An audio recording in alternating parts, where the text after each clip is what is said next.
authenticity. I'm not cursing for the sake of cursing. This is how I'm comfortable in communicating. Like when I think about, do I care about my employees? It feels more like in my brain and my heart and my soul, do I give a fuck about my employees more than do I care about my employees? That's from my brain and heart to my mouth. I am willing to deal with the ramifications of me being my full self. Oh yeah, perspective, patience, puis positivisme, c'est exactement ce qui a inspiré puis ce qui inspire encore mon aventure dans la Vivi et la Ecomi Family. Donc, c'est avec le cœur puis de la passion que je vous embarque avec moi pour le Homie Frog Show.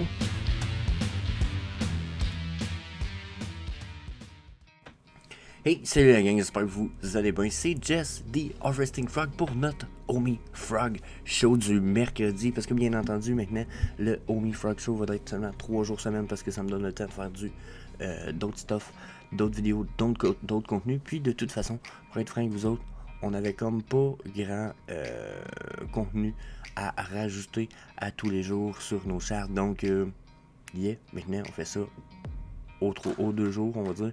Puis, ça nous permet d'avoir un peu une perspective plus large. Donc, that's it. Disclaimer time. On va aller voir mon beau chummy Mr. Bean. Il va nous jaser ça rapidement. Puis, on va aller voir nos charts après. Donc, vous voyez ce qu'il est en train de vous dire, votre bel ami ici.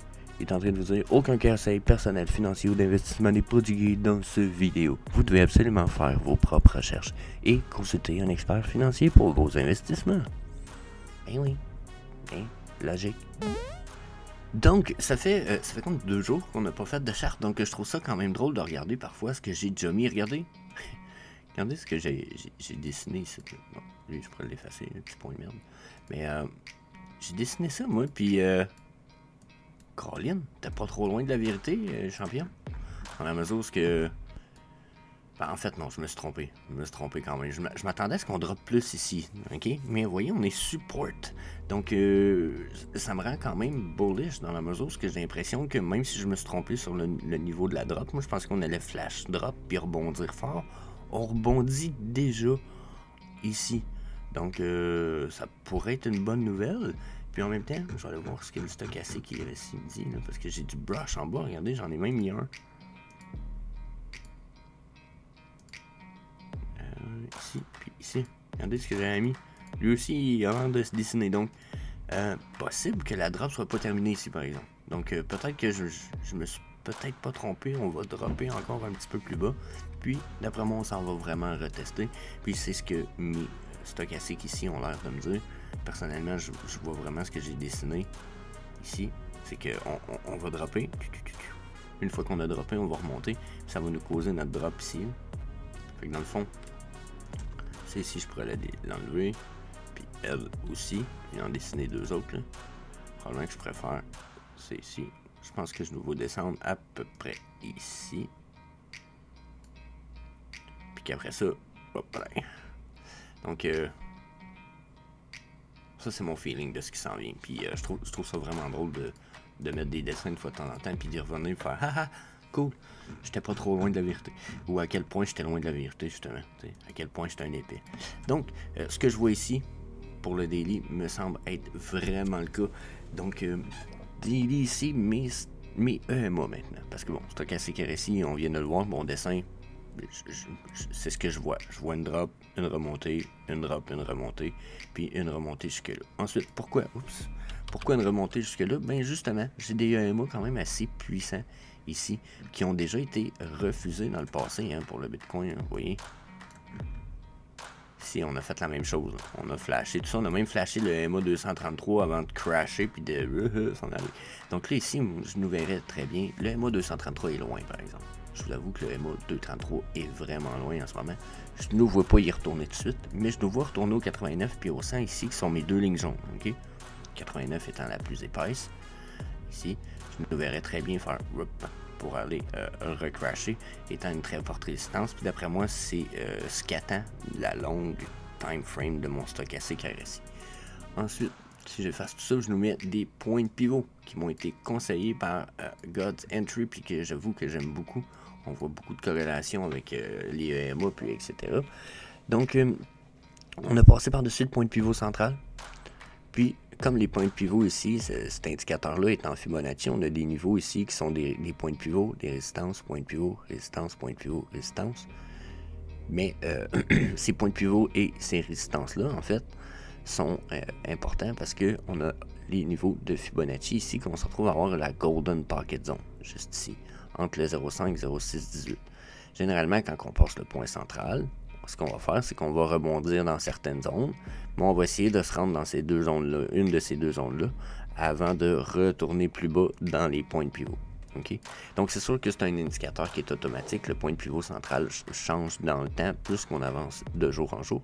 Mais ça reste quand même le genre de comportement qu'on va voir adopter. C'est qu'on va aller le voir monter. Donc, si je me fie à ça, puis je me dis, bon, ben, il remonte entre 0,5 et 0,618, regardez qu'est-ce que j'ai à ces niveaux-là. À 0,618, j'ai mon EMA 89, puis à 0,787, j'aurai le EMA, j'aurai le EMA 100, je veux dire. Donc, si on continue sur la downtrend ici, sur quelques jours, on descend, qu'on monte, ces deux EMA-là vont être rendus à peu près à ces niveaux-ci. Donc, mon feeling, c'est qu'on s'en va là. Donc, pour le Bitcoin, là, 26 000, peut-être 26 600. D'après moi, c'est ce qui est à prévenir. Peut-être pas dans les 2 prochains jours. Peut-être dans les 5 à 6 prochains jours. D'après moi, vendredi, on va peut-être avoir droit à un bottom puis à une rise de prix, exemple. Quelque chose dans ce genre-là. D'après moi, c'est ce qui va être à prévoir pour les journées qui s'en viennent là-dessus quand je regarde le daily. Si peut-être on y va, d'habitude je commence par le weekly, mais si on va voir le weekly, d'après ma barre, là, juste pour remémorer, parce que selon moi, c'est deux des bonnes time frames qui vont vous indiquer si on est vraiment reparti bull run ou pas. C'est que ici, exemple, je vais cacher le EMA, on a percé le point de pivot central pour faire un rebond sur 3,82. Donc, qu'est-ce que j'ai dit? J'ai dit généralement, quand on perce le... Généralement, c'est très important. Quand on perce le pivot central, d'un côté ou de l'autre, généralement, on va aller chercher les Golden Pocket, comme ici 0,5 ou 0,618. OK? Là, on est tombé jusqu'à environ 3,82. On rebondit. On a eu une petite résistance ici. On a passé par-dessus. Là, éventuellement, là, il va falloir qu'on fatigue. Puis mon stochastique RSI, il me l'indique. On monte en haut. Puis là, on étire notre time frame. Éventuellement, on va redescendre un petit peu. Sur la redescente, pour l'instant, les descentes étant plus violentes que les montées, puisqu'on est en bear market, la prochaine descente risque très bien de nous ramener jusqu'ici. Nous ramener jusqu'ici, on parle de 13 500.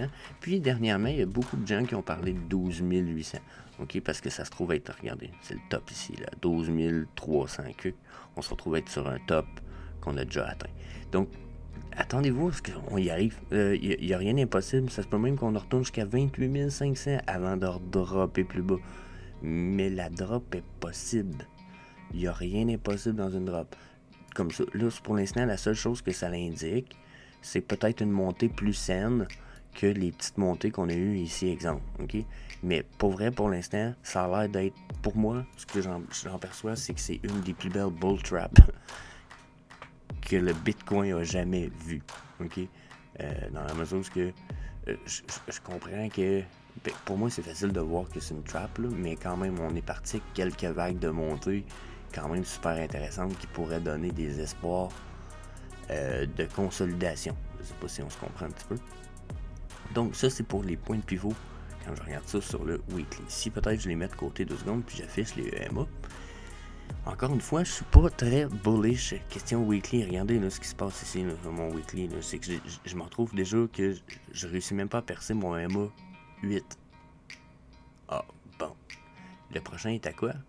À 25 000, puis c'est le EMA 13, puis après on a le 21 qui est un super gros EMA qui est déjà à 29 000, puis là, ben, après moi, on le jump pas dans la journée jusqu'à 29 000, ce serait pas impossible, mais on va quand même avoir une résistance à 29 200, ce qui veut dire pas loin de 30 000. Puis après ça, ben là, il faut essayer d'aller percer le EMA plus puissant en haut. Bonne chance, bonne fucking chance. Pour l'instant, il nous reste 4 jours sur la semaine, ça a l'air pas pire. Le volume a l'air bien. Quand je dis ça a l'air pas pire, c'est de ça que je parle, mais il faut pas oublier que la semaine passée, puis l'autre d'avant, les volumes étaient en downtrend. Si on réussit pas à aller topper dans nos volumes puis à augmenter ça, pour moi, j'ai pas une confirmation de la montée. Donc, il nous reste 4 jours pour la semaine. watchez ça. D'ici 4 jours, on pourrait avoir des informations un peu plus importantes. Là. Hein? Puis regardez, si je change... c'est pas réconfortant, ça. Si je change mon type de chandelle, quand je regarde mon stochastique RSI, je suis déjà un peu moins bullish, peut-être, je dirais ça. Regardez, à flatline déjà. Ah, à flatline aussi ici, ok. Je suis pas très bullish. Pour vrai, là, ça va monter, là. Oui, les prix vont monter, mais il n'y a pas de puissance pour que ça monte. Donc, je suis très craintif de ce qui se passe. Pour vrai, on n'a pas de volume. Regardez là, comment que ça, ce volume-là, ce niveau de volume-là, et je le trouve.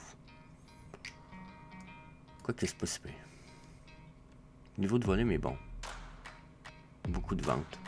Puis là, ben, des rachats en compétition. Ouais, ok, le volume est bon. C'est à surveiller. À surveiller. Mais pour l'instant, il va falloir percer beaucoup plus de résistance pour que je sois bullish. Donc, ça, c'est pour le Bitcoin, la gang. Je vous dis, rise, mais c'est juste une montée avant la descente. Donc, pour les Omi Burn, on est déjà à 67,7 milliards, la gang. Les fichiers, les games qui sont faits par Curtis Cooper, let's go, let's go. Arrêtez pas de burn du Homie. Je vous invite à aller faire un tour sur le Homie Shop qui est dans le lien dans la description. Payez-vous des merch, burn des Homie. Que ce soit rien que les stickers. J'ai des stickers, 3 canadiens en tout cas. Fait que je pense que c'est beaucoup moins cher pour les autres. Mais ça revient à 3$ du sticker à peine pour montrer votre support à Homie. So, yeah, that's it. Homie burn, let's go. Oh my god. Omi, sur le weekly, quand je dis oh my god, c'est pas du genre oh my god, mauvaise nouvelle. Non, c'est oh my god. Si on burn beaucoup de Omi en ce moment,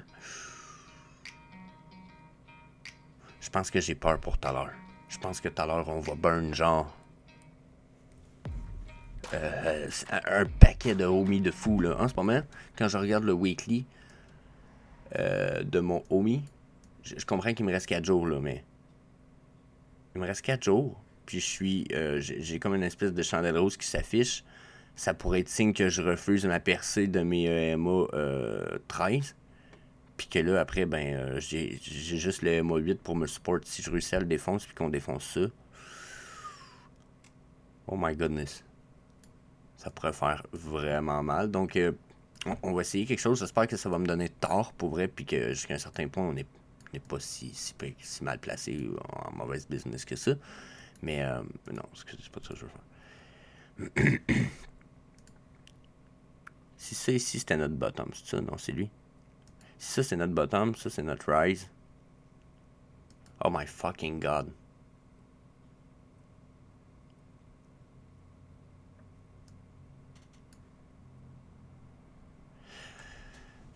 Je vais prendre l'autre vague. Ça fait pas de sens. Puis, ça fait pas de sens. Ça pourrait faire du sens, là, ok? Mais le point, c'est que là, je pense pas qu'on va descendre si bas que ça. Puis là, oui, si on descend si bas que ça, je vais être fourrel comme la... Je vais être trop content. Mais, pour vrai, je pense pas que ça va être si peu que ça. Donc là, je vais prendre ici, on a eu une consolidation. Je vais prendre le top de cette vague-là ici. On va aller mettre ça comme ça. On va y aller avec un peu moins de long distance call. Donc, si, exemple, on a eu notre top, puis que là, pour vrai, on s'annonce à notre chute, la prochaine zone, si on se fait à Fibonacci en 3 points là, serait ici, ce qui veut dire, bon, 0,10, 0,11, ce qui veut dire probablement pas loin du all. On va retourner à notre all-time bot qu'on a eu, je pense. Là. Regardez, on va retourner ici, après moi. Ou là. Puis, ensuite, la prochaine zone, ça serait 0,0008. Donc, watch out. Moi, j'en parlais il y a déjà comme un... Regardez, j'en parlais quand on était sur le bord de tomber ici. Là. J'ai parlé de cette zone-là à 0,618. Là, on en est tellement plus proche que la prochaine chute qu'on fait ici sur notre stochastique RSI prévoit d'être violente. Là. Regardez quand on a une chute ici du stochastique RSI. Ben, ici, non. Là, regardez. Ah oui, ici, ça compte aussi. Regardez. Puis là, quand j'arrive en bas, ben, je suis déjà de là à là. Puis là, ben, je pourrais continuer dans la mesure où ça continue à traîner. Puis ma longue time frame, c'est là que c'est mis à suivre. J'ai eu une rise ici, j'ai eu une rechute. Je m'excuse, là, mais si je me fais à mes lignes, là, la chute de là à là est quand même violente aussi. Puis je suis pas tombé de haut, là. Donc, cette chute-là ici, pensez-vous que ça va ressembler à de quoi de super, super gentil, vous autres, là? Ouais, je vous le dis, ça ici, ça risque de ressembler à ça ici pas mal. Puis je serais même pas surpris qu'on arrive à jamais à perdre 1-0 puis se rendre à la moitié du prix qu'on a en ce moment. Comme, genre 0,08, 0,0008. Je serais vraiment pas surpris. Surtout quand je regarde le weekly en ce moment, je suis comme oh my goodness. On va burn du OMI comme jamais vous avez pu croire ça. Vous allez capoter. Puis mec, les prix montent, ça va exploser en bombe nucléaire. Ça va être n'importe quoi. Hey, imaginez si on burn 5 milliards par mois en ce moment. Tu diminues tout ça de moitié au minimum. C'est pas par mois, c'est par semaine qu'on fait ça, c'est ça? C'est par semaine ou par mois? Oh my god, je sais plus, mais shit the fuck. En plus, on vient de... Oh non, oh non. On s'en va trop dans le trend. Checker sur la semaine, qu'est-ce qu'on vient de faire? On a refusé le pivot central. Après avoir percé, le prochain niveau, c'est 0,5 ici. Puis après ça, probablement 0,00530. Donc, get prepared, family. C'est le temps de faire du DCA à fond de caisson, n'hésitez pas. Oubliez pas que si on se rend vraiment à 0,0555 comme ça, je pense que c'est 100$ donne... Attendez un petit peu, là.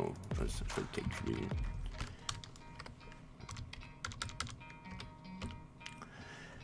« 100$ donne 200 000 OMI. Donc à 1000$, c'est 1 million. À ce prix-là, vous pourrez jamais avoir autant de OMI pour si peu. So, yeah, think about it. Really, seriously, think about it. Donc, tout ça, maintenant, pour le daily, qu'est-ce que ça nous donne sur le daily? Donc, sur le daily, on serait sur une rise de price. Ouh, ok. Oh, ok. Quoi qu'on peut traîner dans le bas, hein. Ouais, on peut se faire traîner dans le bas un peu. Ouais, là, j'ai peur, là. Oups. Ok. Bon, je vais essayer de m'expliquer. Déjà, ici, je vois le pivot central. On passe par-dessus. Ah non, on passe par-dessus. Ok. Ok. Je vois 2-3 choses qui sont contradictoires en ce moment sur le coup, mais ok, non, finalement, je suis bullish. Bullish? Ah ouais. Contrairement au weekly, je suis bullish. Quoique, en même temps, probablement que ça fait avec ce que le Bitcoin est en train de faire. On va être bullish pour un certain temps pour après être bearish. Donc, ce que je vois ici, c'est qu'on a passé par-dessus le point de pivot central. Hein, déjà. Donc, prochaine zone, probablement 0,20. 0,21 pour le OMI. Ce qui ferait beaucoup de sens. Quand je regarde le stochastique RSI, justement, je suis bullish ici, mais probablement bearish sur le plus long terme. Donc, bullish probablement au moins jusqu'à 0,21 pour après probablement crash tranquillement. Là, après, ça va être de voir si on réussit à crash jusque si loin que ça. Si on crash si loin que ça, c'est juste 0,12, ce qui est une bonne nouvelle, ce qui nous ramènerait moins bas pas mal. Mon guess, moi, c'est qu'on retournait à notre all-time low ici à 0,14. Mais si on réussit pas à crash suffisamment, quoique la long time frame est sur la downtrend, donc. Mais si on réussit pas à crash suffisamment, d'après moi, on va avoir des zones de support ici. Mais mon feeling, c'est que la long time frame ici me dit qu'une fois que les petites copines vont l'avoir rejoint en haut, mes chutes, ils vont chuter en même temps. On risque d'avoir droit à des chutes monumentales de ce genre-là. Genre violente chute débile mentale. Donc, ça c'est le feeling de prime abord. Peut-être si je laisse les points de pivot juste pour mettre en corrélation avec les EMA. Donc, bon, vous voyez pour les EMA, ici, on a rebondi sur le EMA 55 déjà. Ok, 2 fois, toink, toink. Donc, c'est ce qui a l'air de vouloir nous donner la puissance pour remonter. J'ai envie de dire, par exemple, qu'on réussit pas à repercer nos EMA 8 et 13 ici, là, sont en train de me faire des dead cross. Donc, j'ai une espèce de drôle de feeling. Vu que ma long time frame en stochastique RSI est sur le downtrend, j'ai une impression que mes courts time frames vont faire une affaire de même. Puis regardez, la dernière fois que mes courts time frames, ils ont liché le bottom de même, ça m'a fait ça. Puis ça ferait du sens, là, parce que quand ma longue time frame en vert de mon stochastique m'indique une direction, généralement, c'est la direction qui va avoir le plus de puissance dans le mouvement de mes chandelles. Puis là, ben, je suis downtrend, clairement. J'ai beau avoir un retour uptrend, la prochaine downtrend va être violente, puis j'ai des très bonnes résistances ici en EMA qui ont l'air de vraiment me donner la vie dure. Même que j'ai le 89 ici, donc j'ai envie de dire que la remontée, j'ai des contre-indications un peu, mais la remontée risque d'être de très peu puissante, si je peux me permettre, puis d'après moi, on va avoir une downtrend importante. Pour une journée que j'ai déjà 13 heures, il reste 13 heures à faire, j'ai quand même la moitié de mon volume de fait, donc probablement le même volume que la chandelle d'hier. I'm bearish. Je suis bearish malgré l'espèce de remontée que je vois. Donc, si Bitcoin nous fait une remontée comme on l'a vu un peu, puis qu'il remonte un peu, on va avoir droit à un autre test ici du MA89 puis du 100. Mais j'ai l'impression qu'après, quand je regarde les MA qui compressent aussi, hein, ils se rapprochent tous, là, puis là, mais on a comme un... Je sais pas si je peux me permettre de le montrer, mais regardez ici, là, ces deux-là, ici, ils étaient bullish. Et là, ils sont en train de recroiser bearish, qu'on appelle micro dead cross. Donc là, ici, on avait des micro golden. Là, on est en micro dead cross. Donc, ça a l'air d'être un début d'une fucking downtrend. Pour être franc, là. Puis la uptrend du 4 heures a pas l'air super puissante. Puis elle a l'air d'être essoufflée peut-être déjà. Donc, préparez-vous, d'après moi, OMI, on s'en va pour une downtrend. Parce que là, ça a été une espèce de vague uptrend. Mais là, refus, mais ça a failli en tabarnak. Ça a failli percer ici. Là. Là, ici, on n'avait pas... on a rebondi, là, toink, toink, toink. Mais ici, j'ai l'impression que, regardez, là, on accote bien fort dessus. Là, cette remontée-là a l'air quasiment superficielle. On n'a même pas réussi à se rendre au MA 89 ou 100 ou 55. Donc, oui, on a un uptrend, mais préparez-vous. Hein. D'après moi, on sera à 0,17. Puis après, ben, on va redescendre dans les... Si on reperce le MA 233 puis le 200, là, oh my god, le 4 heures. Ouh, ça va descendre après. On s'en retourne dans le trend. Puis on va revoir des affaires dans ce genre-là. 8. Préparez-vous le OMI, je l'ai toujours dit, ça va descendre plus bas. C'est dans les lectures. So, yeah, j'ai rien de plus à dire. C'était le OMI Frog Show de ce mercredi. Je vous invite à faire le smash, le subscribe button, la clochette, les notifications, ne rien manquer. Puis on se revoit soit demain pour un VV Frog Show ou vendredi pour le prochain OMI Frog Show. So, peace.